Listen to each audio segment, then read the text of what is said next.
今天和小一起见证厦航农媒体中心的重要时刻了。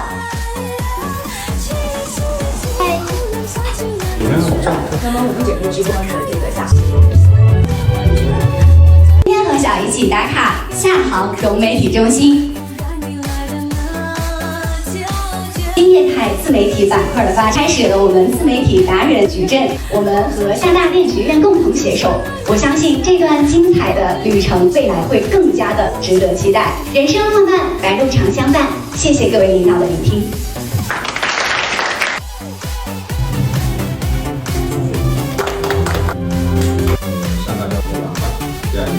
好了，课上充电完毕，这会儿我们来拍摄了。今天给大家推荐一款自热气垫，其实也是滋养我们肌肤的一个过程。每次在这样的活动中，都会让自己汲取很多能量，就是一个充电的过程。晚上6点换了衣服，咱仍是一条好汉。好，大家好。最近小姨经常用个人账号和大家开播唠嗑，一些旅客朋友们也特别热情的送了小姨礼物特效。首先哈，小姨非常感谢大家的支持和鼓励，就是你们的鼓励已经给了我很多情绪价值。我知道关注我的很多都是学生或者像我一样的打工人，其实大家赚钱也很不容易的。小姨作为一名厦航的乘务员，更希望给大家带来一些正向的鼓励和引导。以后大家再看小姨直播的时候，不需要给小姨送礼物，包括我们厦航整个主播团队都是一样的。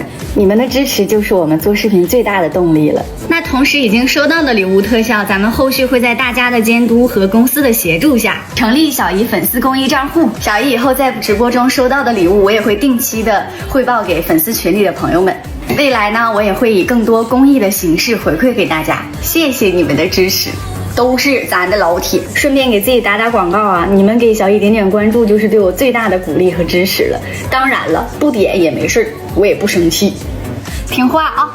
今天和小姨下班来整点小烧烤 ，QQ 鸡架、炒泡面、辣炒鸡爪、拌柿子、粉丝扇贝、大油边、羊肉、白醋炒的鸡蛋。今天咱们开车了，所以不喝了，整一个东北冻梨汁儿。说实话哈，我是东北人，我第一次喝，长这么大小没喝过东北冻梨。以前放假的时候在家里都是生啃，我感觉和东北冻梨一点关系都没有，可能是我的问题。QQ 鸡架。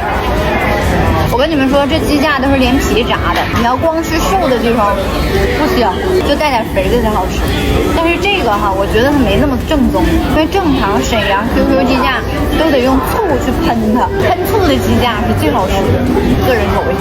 辣炒鸡爪，这个挺好，这个非常软，马上就脱。来个油边儿，上东北吃烧烤必点油边儿，就大蒜。我啥肉都可以不吃，这头猪我必须拿下，一口肉，一口蒜，吃肉不吃蒜，香味少一半。这蒜挺辣。醋、小米椒，味道是挺重口的，配烧烤可以。先来点炒泡面，不吃主食不行，不然吃不饱。多吃点青菜。干杯！对。一吃上这个鸡架，莫名的怀念起飞沈阳的时光，太舒服了。上班再累，就是这一口的事儿。它这个是用桂花酱拌的西红柿，我不爱吃。在东北从小吃到大的是柿子拌白糖。陈醋来了啊！美好的一天结束了，和大家说晚安。